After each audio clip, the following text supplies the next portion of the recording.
لا حول ولا قوة إلا بالله العلي العظيم. حسبنا الله ونعم الوكيل، نعم المولى ونعم النصير. الحمد لله رب العالمين، الصلاة والسلام على سيدنا ونبينا وشفيع المذنبين أبي القاسم مصطفى محمد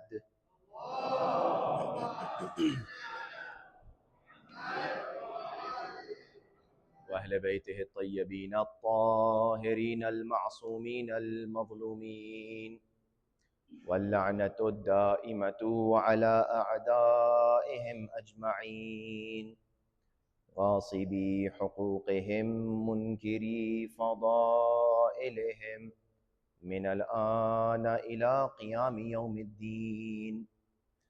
قال الله تبارك وتعالى في القرآن المجيد والفرقان الحميد وقوله الحق: بسم الله الرحمن الرحيم.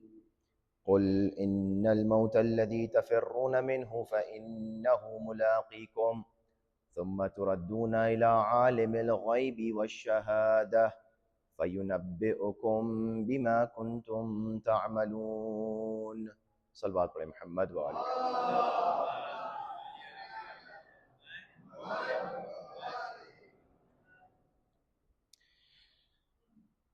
A quick recap on what we discussed a few weeks back on the issue where we find that why people are afraid of death. Now this verse that I just recited is from chapter Al-Jum'ah, verse number 8, where Allah subhanahu wa ta'ala says, قُلْ إِنَّ الْمَوْتَ الَّذِي تَفِرُّونَ مِنْهُ. O Prophet, tell to these people that death that they flee from, this death, what they are fleeing from, is truly going to overtake them. قُلْ إِنَّ الْمَوْتَ الَّذِي تَفِرُّونَ مِنْهُ فَإِنَّهُ مُلَاقِيكُمْ. It's going to meet them and overtake them. ثُمَّ, and then what is going to happen? ثُمَّ تُرَدُّونَ إِلَىٰ عَالِمِ الْغَيْبِ وَالشَّهَادَةِ. And then these people who are fleeing from the death are going to be presented, are going to be taken to the all-knowing, who is Allah subhanahu wa ta'ala, alimul ghaybi wa shahada, knows the hidden and knows the open. فَيُنَبِّئُكُمْ, and then you will be told what you were doing in this world. This is the simple translation of this verse. Now, if you remember, we discussed why people are afraid of death. There were 4 important reasons which the scholars they have come up with. The first important reason for their fear of death is that people are unaware of the nature of death. People do not know what death is. People do not know what is the haqiqah of death, of maut. Second important thing, people sometimes they are afraid of death because they love this world too much. They are attached to this world too much. So they know the haqiqah of death, and they know they will be taken apart from this world that they have spent their lives for, and now they love this world too much. This overwhelming love of this world is keeping them away from meeting their Lord. Therefore they are afraid of death. Third important point that we discussed was that people, they know the haqiqah of death. They do not love this world so much, but they are still afraid of dying. Why? Because they do not have enough preparation. They don't have enough good deeds in their book of deeds. They know what they have done. They have not prepared well. Fourth important reason why people are afraid of death. They are afraid because they have sinned a lot. They have committed a lot of sins. They have committed a lot of errors. Now, these 4 important things, the reason for the fear of death. Today, we want to discuss how to eradicate this fear, how to overcome this fear, how to or confront this fear of death. These 4 important reasons and 4 important solutions to these challenges. تو سب سے پہلا challenge یہ تھا ہمارا کہ انسان کو حقیقت موت سے آگاہی نہیں ہے، جبکہ یہ موت آنے والی ہے. قل کیا؟ ان الموت الذی تفرون منہ، یہ جو موت جس سے تم بھاگ رہے ہو، تفرون فرار کر رہے ہو، منہ کیا ہے؟ یہ تم سے آ کے ملے گی. قل ان الموت الذی تفرون منہ فانہ ملاقیکم، یہ یقیناً تم سے آ کے ملاقات کرے گی، تم جتنا بھاگو یہ تمہیں ضرور آ کے پکڑے گی۔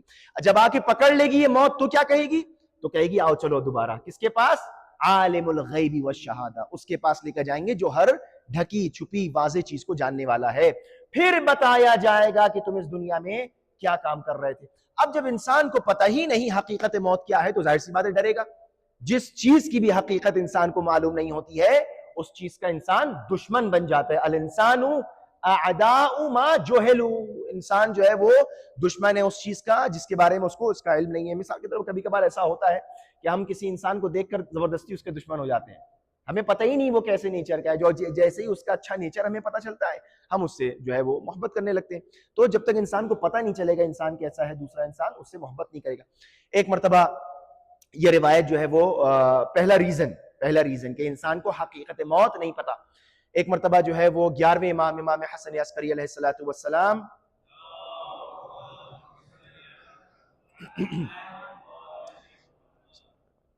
آپ نقل فرماتے ہیں کہ میرے بابا 10ویں امام جو ہے وہ ایک صحابی کے پاس پہنچے کہ جو حالت سکرات الموت میں تھا اور بس جانکنی کا عالم تھا، اور روایت یہ کہتی ہے کہ جب امام پہنچے تو 11ویں امام بھی موجود ہیں اور 10ویں امام بھی موجود ہیں۔ اور یہ جو باتیں میں آپ کے سامنے عرض کر رہا ہوں 4 امپورٹنٹ چیزیں کہ موت کے ڈر سے کیسے نجات پائے انسان، موت کا جو خوف ہے اس سے کیسے انسان، یہ موت کا خوف بڑی عجیب چیز ہے، اس کا ایک اسپیشل ٹرم ہے وہ اس وقت ذہن سے میرے نکل رہا ہے، اینگزائٹی آف ڈیتھ بھی کہتے ہیں، اور ایک اور ٹرم ہے اس کا، یعنی باقاعدہ انسان مریض ہو جائے اگر اپنی موت کو صحیح اہل بیت کی تعلیمات کے حساب سے نہ سوچے تو انسان مریض ہو جائے، یہ سوچ کے مجھے موت آنے والی ہے۔ اور آپ دیکھیں دنیا میں کتنے لوگوں کے اوپر یہ سٹریس ہے کہ مجھے ایک دن مرنا ہے، میں نے اتنی دولت جمع کی، میں نے اتنا مال جمع کیا، میں نے اتنی جو ہے زندگی بسر کی اس دنیا میں، اور آخرکار یہ سب چھوڑ کے چلے جائیں گے۔ تو جب تک در اہل بیت سے انسان وابستہ نہیں ہوگا اس کو حقیقت آخرت سمجھ میں نہیں آئے گی، دنیا حقیقت حیات نہیں سمجھ سکی تو حقیقت موت کیا سمجھائے گی ہمیں، لہٰذا ہمیں ہر شے کے لیے در اہل بیت پہ آنا پڑے گا۔ 11ویں امام فرماتے ہیں کہ میرے بابا آئے اور وہ شخص جو حالت جانکنی میں تھا اور سکرات الموت کی کیفیت تھی، تو روایت میں ہے کہ بار بار وہ اپنی نظریں جو ہیں کبھی دائیں جانب کر رہا ہے کبھی بائیں جانب کر رہا ہے، کبھی اوپر دیکھ رہا ہے کبھی نیچے دیکھ رہا ہے، یعنی پریشان مضطرب ہے، حالت اضطراب معاف کیجیے گا۔ امام نے جو ہے وہ اس سے پوچھا کہ یہ تمہارے اوپر کیا کیفیت گزر رہی ہے، تم اتنا پریشان کیوں ہو؟ تو اس نے کہا کہ مولا میں عنقریب جو ہے وہ مرنے والا ہوں اور ملک الموت سے میری کیا ہے ملاقات ہونے والی ہے، ملک الموت سے ملاقات جو ہے وہ آسان نہیں ہے۔ تو مولا نے فرمایا تو اس میں تم پریشان کیوں، تم ڈر کیوں رہے ہو؟ خدا کرے جب ہماری جانکنی کا عالم ہو تو ہمارے بھی سرحانے ہمارے وقت کے امام آئیں اور آ کر اس طرح ہمیں تسکین دے، اور یہ بہرحال امام کے صحابی تھے لیکن حقیقت موت سے آگاہ نہیں تھے۔ تو امام نے کہا کہ یہ بتاؤ کہ تم کیوں ڈر رہے ہو؟ کہا کہ بس ملک الموت آنے والے ہیں۔ تو امام نے 11ویں امام فرماتے ہیں کہ میرے بابا 10ویں امام نے 2 مثالیں دے کر اس کے اس خوف کو دور کر دیا۔ وہ 2 مثالیں میں آپ کو بھی دے رہا ہوں کہ انشاءاللہ ہمارا بھی خوف جو ہے دور ہو جائے، حقیقت موت کو سمجھنا ہے۔ امام نے اس سے سوال کیا یہ بتاؤ کہ اگر کوئی شخص تمہارے تن پر سے، تمہارے بدن پر سے میلے پھٹے پرانے گندے بدبودار کپڑے اتار کر نئے کپڑے، اچھے کپڑے، صاف کپڑے، معطر کپڑے پہنا دے تو کیا اس میں کوئی ڈر اور خوف کی بات ہے؟ کہا نہیں آقا یہ تو اچھی بات ہے کہ اگر کوئی ہمارے لباس بدل دے، پرانا لباس لے کر نئے لباس پہنا دے تو یہ تو اچھی بات ہے۔ تو امام 10ویں امام نے فرمایا، امام ہادی نے فرمایا تو پھر تم ڈرتے کیوں ہو موت سے؟ موت نام ہے لباس دنیا کے اترنے کا اور لباس آخرت کے پہنانے کا۔ ڈر کی بات کیا ہے؟ خوف کی بات کیا ہے؟ یہ پرانا پھٹا دنیا کا کفیف گناہوں سے آلود مادی لباس اتر رہا ہے اور اخروی لباس چڑھ رہا ہے۔ تو وہ مسکرایا۔ امام نے اس کو ایک اور مثال دی، امام نے کہا کہ جو یہ بتاؤ کہ اگر تمہیں کوئی 50 گز 50 جو ہے میٹر کے گھر سے نکال کر 5000 میٹر 50,000 میٹر والے گھر میں تمہیں جو ہے وہ لے کر جائے تو اس میں کوئی ڈر کی بات ہے؟ اس میں کوئی خوف کی بات ہے؟ تو اس نے کہا نہیں مولا یہ تو بڑی اچھی بات ہے، اگر کوئی مجھے چھوٹے گھر سے نکال کر بڑے گھر میں شفٹ کر دے تو یہ تو میرے لیے سعادت ہے، خوشی ہے۔ تو امام نے فرمایا تو پھر موت سے ڈرتے کیوں ہو؟ تم کو اس دنیا کے چھوٹے محدود گھر سے نکال کر آخرت کے وسیع گھر میں شفٹ کیا جا رہا ہے، تو اس میں ڈر کی کیا بات ہے؟ اس میں خوف کی کیا بات ہے؟ اس میں جو ہے پریشانی کی کیا بات ہے؟ ویسے اگر ہم ہوتے تو ہم یہ سب سوالوں سے نہ خوش ہوتے، اگر ہمارے پاس امام آ جائیں بس یہی ہمارے لیے کافی ہو جائے گا۔ کہ امام سرحانے موجود ہو اور ملک الموت ہماری روح قبض کر رہے ہو، تو اس سے بڑی سعادت کیا ہوگی، اس سے بڑا جو ہے وہ سکون کیا ہوگا. لیکن امام نے یہ مثالیں دینے کے بعد انسان کے ذہن سے موت کے تصور کو دور کیا کہ موت کوئی خوفناک ایسی شے نہیں کہ جس سے گھبرائے مومن. مومن کے لیے سعادت ہے، مومن کے لیے خوشی ہے، مومن کے لیے ایک نیا سٹیج ہے کہ جس کی طرف وہ بڑھ رہا ہے. بعض تاریخوں میں ملتا ہے. یہ پہلی مثال. دوسری وجہ کیا ہے کہ کبھی کبھار انسان دنیا سے بہت وابستہ ہو جاتا ہے. پہلی مثال کیا تھی؟ پہلی وجہ کیا تھی کہ انسان کے ذہن میں حقیقت موت سے وہ آگاہ نہیں ہے. انسان موت کو سمجھتا ہے کہ جو ہے وہ ایک نابودی کی شے ہے، یعنی اس کے بعد سب کچھ برا ہونے والا ہے. نہیں، اس کے بعد بہت اچھا بھی ہونے والا ہے اگر انسان ان کاموں کو انجام دے دے جس کے اوپر پہلے سے اہل بیت علیہ السلام نے حکم دے دیا ہے. دوسری شے کیا ہے؟ دوسری وجہ کہ جو انسان ڈرتا ہے موت سے وہ یہ ہے کہ انسان کبھی کبھار اس دنیا سے جسے کہا جائے افراطی اوورویلمنگ طور پر محبت کرنے لگتا ہے. افراطی تو excessive love of this world.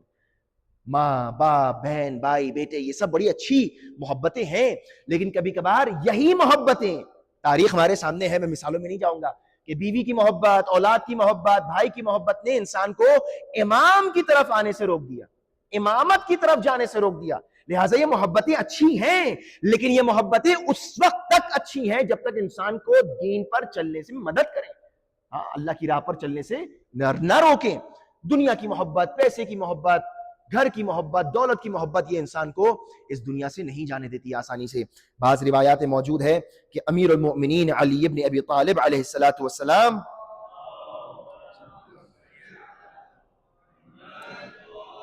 حضرت نے فرمایا کہ ایک شخص رسالت مآب کے پاس آیا اور آنے کے بعد کہنے لگا یا رسول اللہ ما لی یا رسول اللہ لا احب الموت. پروردگار یا رسول اللہ یہ میرے ساتھ کیا ہو گیا ہے، میں موت سے محبت نہیں کرتا ہوں. اس سوال سے پتہ چلتا ہے کہ انسان کو موت سے محبت کرنا چاہیے. جتنی انسان کو دنیا سے محبت ہے اس سے زیادہ انسان کو موت سے محبت کرنا چاہیے. انسان کو جو ہے وہ تیار ہونا چاہیے. صرف کہ بزرگوں کے لیے یہ باتیں نہیں ہیں، جوانوں کے لیے بھی ہیں. موت کا کوئی وقت نہیں ہے. آج ہم زندہ ہیں آپ کے سامنے، کل جو ہے وہ ہم کو دفنا رہے ہوں گے. کچھ نہیں پتا انسان کا کب انسان جو ہے پروردگار انشاءاللہ سب کو صحت اور عافیت و طول عمر عطا فرمائے. لیکن یہ موت کی جو ہے وہ کوئی بھی گارنٹی نہیں ہے، کوئی بھی وقت نہیں ہے. تو اس شخص نے آ کے رسالت مآب سے پوچھا یا رسول اللہ مجھے موت سے محبت کیوں نہیں ہے؟ بڑا اچھا سوال ہے نا کہ مجھے یا رسول اللہ موت سے محبت کیوں نہیں ہے. آج بھی لوگ سوال کرتے ہیں کہ جو ہے وہ میں موت سے ڈرتا کیوں ہوں. تو اس کا یہ دوسرا ورژن ہے کہ میں موت سے محبت کیوں نہیں کرتا ہوں. تو رسالت مآب نے فرمایا الک مال، کیا تمہارے پاس کچھ پیسے ویسے ہیں، کیا تمہارے پاس دولت ہے، کیا تمہارے پاس جو ہے وہ کچھ سیونگز ہیں؟ کہا نعم یا رسول اللہ میرے پاس ہیں. فقدمتہ، تو رسالت مآب نے پوچھا کہ کیا تم نے اس کو آگے بھیجا ہے، کیا تم نے اس کو اپنی آگے کی تیاری کے لیے، آگے یعنی کیا، یعنی قیامت کے لیے، کہ تم نے آگے کے لیے اس کو کچھ بھیجا ہے، کچھ انویسٹمنٹ کیا نہیں کیا ہے؟ قال اللہ یا رسول اللہ میں مال تو دنیا میں بہت ہے لیکن آگے کے لیے کچھ نہیں بھیجا. کبھی کبھار ہمارے پاس مال بہت ہوتا ہے، حلال مال کی میں بات کر رہا ہوں، حرام کی تو بات نہیں کر رہا ہوں. حلال مال ہمارے پاس بہت ہوتا ہے لیکن ہم اس کو صرف یہیں جوڑ بٹور کے بیٹھے رہتے ہیں. خوشا بحال خوش نصیب ہیں وہ لوگ کہ جن کے پاس اس دنیا میں بھی مال حلال ہے اور اس مال حلال سے وہ آخرت کما رہے ہیں. پروردگار انشاءاللہ سب کو مالا مال کرے، حب اہل بیت سے مالا مال کرے، دنیا کے مال سے بھی مالا مال کرے، اور اس دنیا کے مال سے انسان آخرت کمائے. کتنی بڑی سعادت ہو جائے گی دنیا کے مال سے. تو لہٰذا رسول اکرم نے پوچھا مال ہے تمہارے پاس؟ کہا ہاں ہے. کہا آگے بھیجا؟ کہا آگے تو نہیں بھیجا.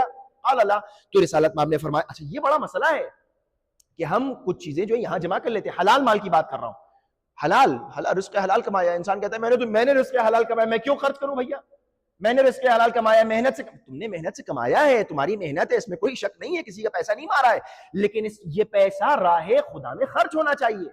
یہ پیسہ راہ حلال میں خرچ ہونا چاہیے. یہ پیسہ اس سے تم جنت خریدو، اس سے تم جنت کے باغات خریدو، لوگوں کی مدد کرو. راستے سب کو پتا ہے لیکن کبھی کبھار یہ وہ جو اوور ویلمنگ جو ہے لو آف دس ورلڈ جو ہے یہ انسان کو برباد کر دیتا ہے. انسان کبھی کبھار جو obvious of the most obvious چیزیں ہیں وہ بھی انسان جو ہے وہ سمجھ. ایک شخص تھا ایران میں جو ہے وہ یہ سٹوری نکلی تھی تو جو ہے وہ اس نے جرمنی سے آڈی منگوائی اور بہت مہنگی. اچھا وہ سینکشنز کی وجہ سے جو ہے وہ جو گاڑی منگوائی اس نے، یہ ہیڈ لائنز کیوں بنی، اس وجہ سے بنی کہ سینکشنز کی وجہ سے اس نے جو گاڑی وہاں جرمنی سے منگوائی تو اس گاڑی سے زیادہ قیمت اس نے ادا کی گاڑی منگوانے کی.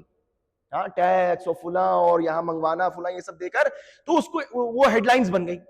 اب وہ ہوا یہ کہ جو ہے وہ کچھ وہ یا کھو گئی یا چوری، کچھ گاڑی کے ساتھ مسئلہ ہوا کہ وہ کھو گئی یا چوری ہو گئی یا ملی نہیں اس کو، تو اس کو ہارٹ اٹیک آ گیا. اور جب ہارٹ اٹیک آ گیا، اچھا اتنا پیسہ اس نے خرچ کیا، اتنی محبت پیسے سے گاڑی سے، اتنی محبت نہیں ہونا چاہیے. گاڑی سے محبت کرے لیکن خیال رکھنے کی حد تک ٹوٹے بوٹے نا، چیز اللہ کی نعمت ہے، لیکن اتنی محبت کہ گاڑی کو کچھ ہو گیا. تو اب اس کو جب ہارٹ اٹیک آ گیا تو اسپتال میں اس کو ایڈمٹ کیا گیا.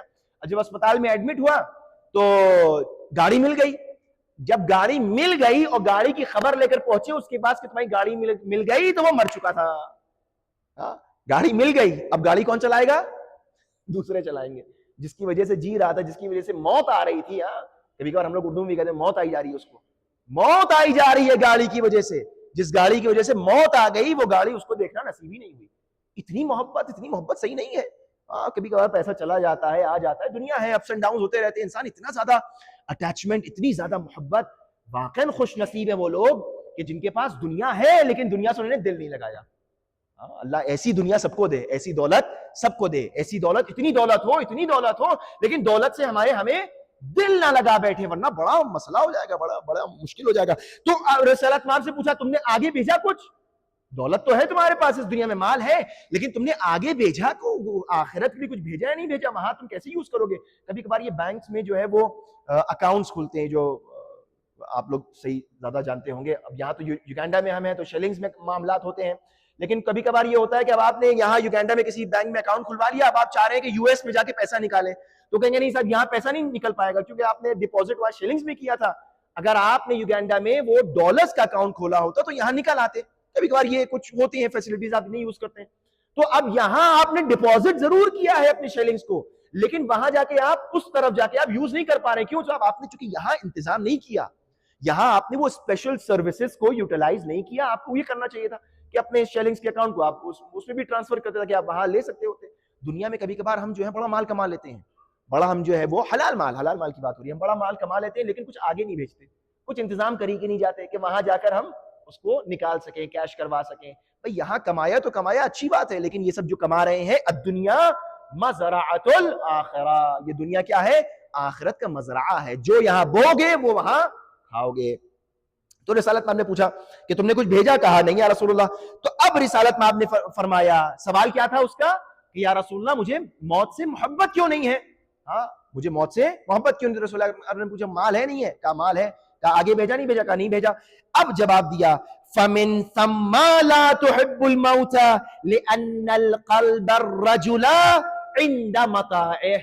بس اسی وجہ سے تمہیں موت پسند نہیں ہے، چونکہ دل، انسان کا دل اپنے مال کے پاس رہتا ہے. انسان کا دل کہاں رہتا ہے؟ اپنے مال کے پاس رہتا ہے. جہاں اس کا مال ہے وہاں اس کا دل ہے. تمہارا مال اس دنیا میں ہے تو تمہارا دل اس دنیا میں لگا رہے گا، لیکن اگر تم نے اس مال کو آخرت کے لیے خرچ کیا ہے تو تمہارا دل آخرت میں لگا رہے گا. کتنی سمپل بات ہے. جہاں تمہارا مال ہے وہاں تمہارا دل ہے. اگر یہ مال خرچ کیا ہے آخرت کے لیے کہ بھئی ہمارے وہاں باغات بن جائے، ہمارے وہاں محل بن جائے، تو مستقل انسان کی فکر میں یہ ہوگا کہ جلدی وہاں پہنچیں اور دیکھیں کہ ہمارے اس انویسٹمنٹ کا نتیجہ کیا نکلا. کتنا ہم لوگ یہاں پہ غور و فکر کرتے ہیں. بھئی وہ بینک 10% دے رہا ہے، وہ بینک 12% دے رہا ہے، وہ 15%، وہ 15.5 دے رہا ہے تو وہاں کروائیں گے. 15 والے کے نہیں کروائیں گے، وہ 0.5 بڑا ہمارے لیے امپورٹنٹ ہو جاتا ہے. دنیا کے لیے اتنی محنت، اتنی کوشش، لیکن قیامت کے لیے انسان سوچے جہاں انسان کا مال ہے، جہاں انسان کا متاع ہے، وہاں اس کا دل ہے. رسالت نے فرمایا تیسری اہم چیز کہ اگر انسان جو ہے وہ چاہتا ہے کہ موت کا خوف انسان کے دل سے نکلے اور یہ ڈر اور یہ اضطراب کی کیفیت انسان کے دل سے نکلے، تو تیسری امپورٹنٹ چیز انسان جو ہے وہ اپنے لیے زاد راہ تیار کرے. زاد راہ یعنی راستے کا جو ضرورت کی چیزیں وہ انسان تیار کرے. یعنی جو زاد ہے، جو انسان کی جو ہے وہ، مثال کے طور پر ایک ڈرائیور ہے، وہ جا رہا ہے، جاتے جاتے اس کو پتا کہ مجھے یہاں سے جو ہے وہ آپ کو ایک لمبا سفر کرنا ہے، 1000 کلومیٹر کا سفر کرنا ہے، 500 کلومیٹر کا سفر کرنا ہے، اور سفر کرتے کرتے کھانے پینے کی چیزیں اسے سب رکھی ہیں، لیکن پتا چلا کہ جو ہے وہ پیٹرول ختم ہو گیا اور راستے میں جو ہے وہ کوئی پیٹرول پمپ بھی نہیں ہے. تو کتنا پریشان ہوگا، کتنا وہ مضطرب ہوگا بھئی یہ راستے میں کہاں کھڑے رہیں گے، کوئی آئے نہ آئے. کبھی کبھار انسان کی کیفیت یہ ہوتی ہے، اس کو حقیقت موت معلوم ہے، اس کو موت کی حقیقت پتہ ہے کیا ہے، اس کی بہت زیادہ جو ہے وہ دلی خواہش بھی نہیں یہاں رہے، لیکن وہ ڈر اس لیے رہا ہے موت سے کہ اس نے بہت اچھا انتظام نہیں کیا اپنے لیے. ڈر کس لیے رہا ہے؟ کہ اس نے اپنے یہاں ٹائم برباد کر دیا فالتو کاموں میں، ادھر کی ادھر، ادھر کی ادھر. ہم آپ کے کاموں میں زیادہ مصروف رہے، اپنے کاموں کو بھول گئے. یہ بڑا مسئلہ ہوتا ہے اس دنیا میں. آپ کیا کر رہے ہیں، آپ کیا کر رہے ہیں، آپ نے کیا کیا، خود کیا کر رہے ہیں، کسی کو کوئی پرواہ نہیں ہے. دوسرا کیا کر رہا ہے، سب کو پرواہ ہے. اب یہ ہوتا یہی ہے کہ جب وہ وقت آ جاتا ہے کہ جب انسان کا چل چلاؤ کا وقت ہوتا ہے تو انسان سوچتا ہے یار میں نے تو کچھ کیا ہی نہیں، پوری زندگی گزار دی، دوسرے کیا کر رہے ہیں، زندگی گزاری نہیں کہ ہم کیا کر رہے ہیں. لہٰذا جب سوال ہوا جناب ابو ذر غفاری سے کہ یہ بتائیے کہ انسان جو ہے وہ موت سے فرار کیوں کرتا ہے، تفرون منہ، فرار کر رہے ہو، کیوں فرار کر رہے ہو؟ تو ایک وجہ یہ فرمائی لأنکم عمرتم الدنیا واخربتم الآخرہ، چونکہ تم لوگوں نے اپنی دنیا کو بہت زیادہ ڈیولپ کر لیا اور آخرت کو خراب کر دیا. دنیا کو ڈیولپ کیا اور آخرت کو کیا کیا، خراب کر دیا. فَتَكْرَهُونَ أَن تَنْتَقِلُوا مِنْ عِمْرَانٍ إِلَىٰ خَرَابٍ، تو اس کا مطلب تمہیں تو برا لگے گا کہ تم ایک اچھی بنی بنائی دنیا سے نکل کر کسی خرابے میں جا کے رہو. کون چاہے گا، کون چاہے گا جو اچھی دنیا بنی ہے. لہٰذا کچھ لوگ اپنی اس دنیا کو بڑا اچھا بنا لیتے ہیں، بہت اچھی بات ہے بنائیں، لیکن اتنا اچھا بنا لیتے ہیں کہ دل چاہتا ہے ہمیشہ بس یہیں رہیں، تو وہاں جانے کا دل ہی نہیں چاہتا. عمرتم الدنیا واخربتم الآخرہ، تم نے اپنی آخرت کو خراب کر لیا. لہٰذا ایک یہ سب سے بڑا مسئلہ ہو جاتا ہے. امیر المؤمنین علی ابن ابی طالب علیہ السلام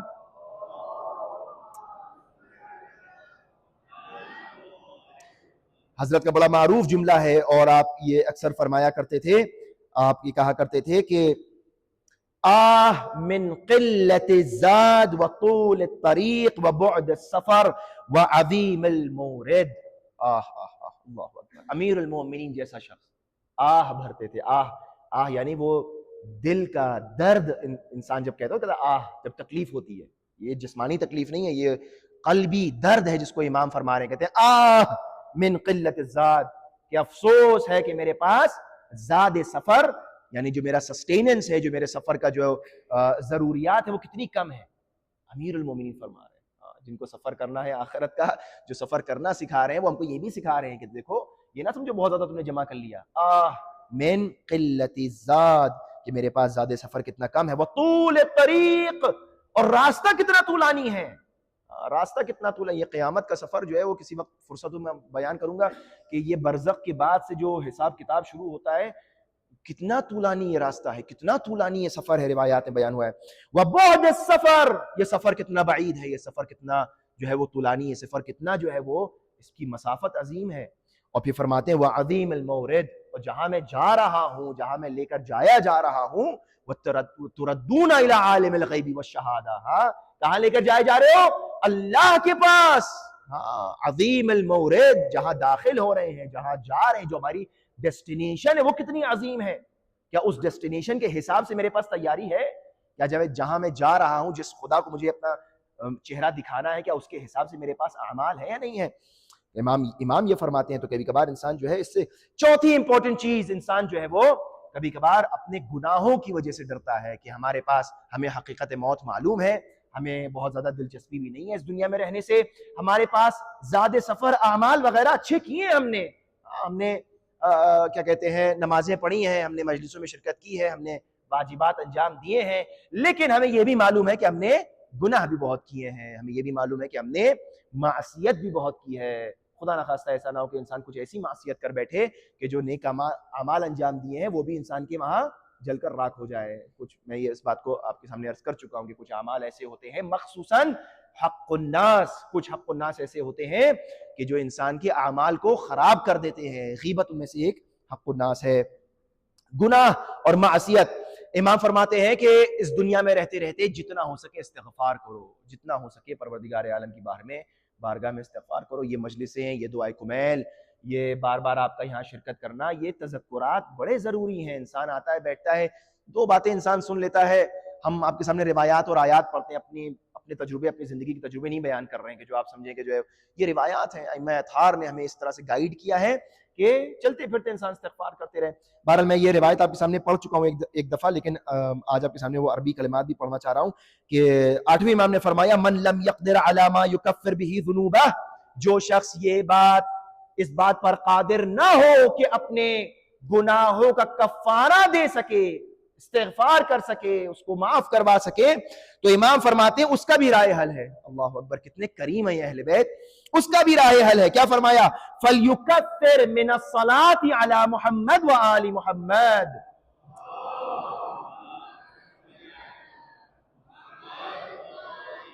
فَإِنَّهَا تَهْدِمُ الذُّنُوبَ هَدْمًا. جو شخص اپنے گناہوں کا کفارہ ادا کرنے پر قادر نہ ہو، اس کو چاہیے کثرت کے ساتھ ہم اہل بیت پر صلوات پڑھے، چونکہ یہ صلوات گناہوں کو توڑ دیتی ہے، برباد کر دیتی ہے، مٹا دیتی ہے. فَإِنَّهَا تَهْدِمُ الذُّنُوبَ هَدْمًا. مٹا دینے بہترین طریقے سے ایک دم ختم کر دیتی ہے. لہٰذا انسان جو ہے وہ کبھی کبھار اپنے گناہوں سے ڈرتا ہے. پانچویں امام سے روایت امام فرماتے ہیں طوبى لمن وجد، خوش بحال، خوش نصیب ہے وہ شخص، لمن وجد فی صحیفۃ عملہ یوم القیامہ تحت کل ذنب استغفر اللہ. خوش نصیب ہے وہ شخص کہ جو قیامت کے دن اپنے نام اعمال میں ہر گناہ کے نیچے لکھا ہوا دیکھے استغفر اللہ ربی واتوب الیہ. کتنی بڑی بات ہے. گناہ ہے، یہ نہیں ہمارا معصوم تو ہے نہیں، غلطی ہو جاتی ہے، ہم میں سے کوئی معصوم ہے؟ معصوم نہیں ہے، غلطی ہو جاتی ہے، منہ سے نکل جاتا ہے، گناہ ہو جاتا ہے، لیکن انسان کبھی کبھار اپنے گناہ پر اصرار نہ کرنے لگتا ہے. یہ نہیں ہونا چاہیے. گناہ پر اصرار بہت خطرناک چیز ہے. اور کبھی کبھار کچھ لوگ ہوتے ہیں وہ اصرار کی جگہ اپنے گناہ کو ہی نیکی مان بیٹھتے ہیں اور آ کے باقاعدہ کہا نہیں ہم نے صحیح کیا ہے. دل دکھا دیا مومن کا، دل توڑ دیا مومن کا، ہم نے صحیح کیا، وقت اس میں نہیں جانا ہے مجھے. تو اب امام یہ فرما رہے ہیں کہ خوش نصیب ہے وہ شخص کہ قیامت کے دن جب اس کے سامنے نام اعمال پیش کیا جائے تو اس کے ہر گناہ کے نیچے لکھا ہو استغفر اللہ ربی واتوب الیہ، یعنی وہ گناہ معاف کر دیا جائے گا. خوش نصیب ہے وہ شخص. اور بد نصیب ہے وہ شخص کہ جو گناہ کرے اور کیا استغفار نہ کرے. یہ بہت زیادہ جو ہے وہ بدبختی ہو جائے گی. یبن آدم، اے انسان سنو، امیر المومنین فرماتے ہیں اے انسان سنو، یبن آدم انت لا تشتہی تموت حتی تتوب.